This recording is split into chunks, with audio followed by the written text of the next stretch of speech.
자, 종목 체크를 해봐야 되겠죠. 한화 에어로스페이스를 보도록 하겠습니다. 최근 차트 모습을 좀 보면 미친 것처럼 움직이고 있습니다.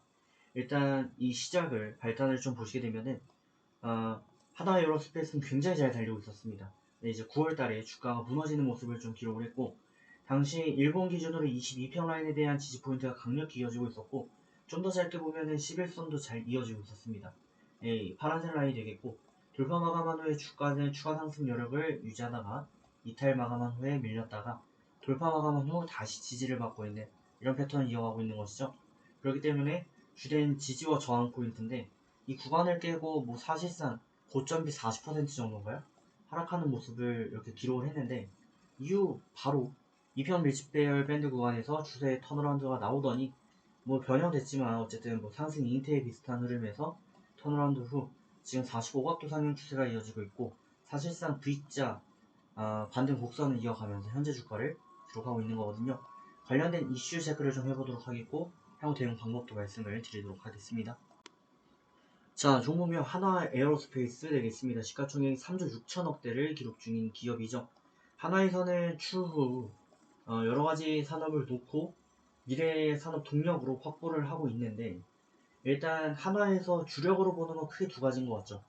한화 에어로스페이스, 이 방산 및 우주항공, 결과론적으로는 우주로 나가는 이쪽에 좀 먼 미래 가치를 창출할 것으로 기대를 하고 있는 사업이고, 좀 더 가까운 관점에서 봤을 때, 물론 하나의 산업은 다 먼 관점입니다. 예, 다 거시적 관점인데, 그렇게 봤을 때 한화 큐셀을 비롯한 이제 에너지 관련 내용을 좀 강하게 밀어붙이는 것으로 보여지고 있죠. 뭐 태양광 등 내용이 되겠습니다. 어쨌든 그 중에 대표가 한화 에어로스페이스고 3조 6천억 정도 시가총액을 기록하고 있죠. 내용을 보시게 되면 항공기용 부품 제조업을 영위 중이고, 산업 에너지 장비, 특수 방산 장비, 반도체 장비 등 항공기 등 다양한 사업을 영위 중입니다. 최근에는 이제 폴란드에 5조 원대 천물을 수출한다 라고 하면서 방산주로서 굉장히 큰 수주를 좀 이어갔었다 라고 볼 수 있는 겁니다. 기업의 내용을 좀 보시게 되면은, 보시면 시가총액은 4조가 안 되는 3조 7천억 정도를 유지하고 있고, 뭐 내용은 말씀드렸지만 이제 방산, 시큐리티 등 다양한 사업을 영위 중인 기업이고, 매출액은 뭐 꾸준히 늘 것으로 좀 기대가 되고 있습니다. 방산 산업에 좀 집중을 하고 있고, 앞으로는 이제 우주항공 산업까지 크게 보고 있는데, 어쨌든 당장 실적을 내야 되는 이 기업의 입장에서 봤을 때는 매출액이 6조에서 앞으로 8조대까지 높아질 것으로 기대가 되고요. 영업이익 역시 이대로면 6천억 가까이 나올 것으로 기대가 되니까, 추후 3년 놓고 봤을 때, 그럼 기업의 가치를 평가할 때 영업이익 곱하기 10 정도의 멀티플을 부여했을 때 대략 6조 정도의 기업 가치를 평가를 받아야 되고, 미래 가치가 좀 더 앞당겨서 PER을 높게 평가를 해준다면 대략 12조 정도까지 시가총액의 상승 여력이 있다라고 볼 수가 있겠죠. 근데 제가 볼 때는 뭐 당장은 방산주는 원래 높은 PER을 부여받지 못합니다. 높은 주가 수익 비율을 부여받지는 못하기 때문에 이 회사의 가치를 감안했을 때는 대략 한 8조 정도까지 가는 게 좀 맞지 않을까, 그렇게 보여지고는 있습니다. 그리고 한화 에어로스페이스를 봄에 있어서, 한화하면 이제 주주환원 가치와 관련된 운동들이 굉장히 유명한데, 내용을 좀 보시면 한화, 이제 이게 주 기업이죠. 종속기업들을 보유하고 있는 한화 같은 경우는 보시는 것처럼 뭐 지주사격 역할을 좀 이어가는데, 영업이익이나 이제 매출액 수준을 봤을 때 영업이익이 3조 수준이거든요. 그러면 지주사지만 그래도 정상가치 부여받으면 30조 정도의 이 기업 가치를 좀 받아야 되는데, 시총이 2조예요. 하나 같은 경우.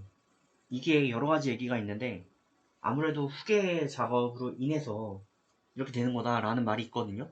왜냐면 삼성에서도 한번 봤지만, 기업을 물려줄 때, 승계를 할 때 그 세금이 굉장히 많이 붙습니다. 세금이 굉장히 많이 붙는데, 부자들은 이제 지분을 물려줄 때 뭐 50%인가 가까이 세금을 내게 되어 있죠.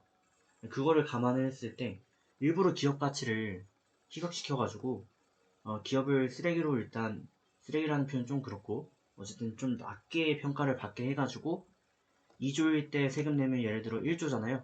1조만 세금을 내고 이후에 30조로 다시 부풀리겠다 라는 그런 설이 있어요. 정확히 모르겠습니다. 어쨌든 그렇게 됐을 때는 아무래도 하나 에어로스페이스도 더 갈 수 있는 역량이 생길 수는 있겠죠. 그렇기 때문에 그 부분도 좀 고려하시면 되겠다. 그래서 뭐 슈퍼개미 분들을 비롯해가지고 많은 주식 투자분들께서 하나에게 가치 제고를 좀 요구하는 그런 시위 같은 내용들이 굉장히 많습니다. 그 부분도 좀 참작을 하시면 좋을 것 같지 않을까 그렇게 보여집니다. 그래서 하나 에어로스페이스 지금 뭐 많이 올라온 듯 하지만 아직 한참 멀었다 라는 부분을 고려해 주시고요. 일본 기준 대응 방법은 뭐 11선의 지지를 잘 받고 있으니까 그대로 유지하시면 되겠죠.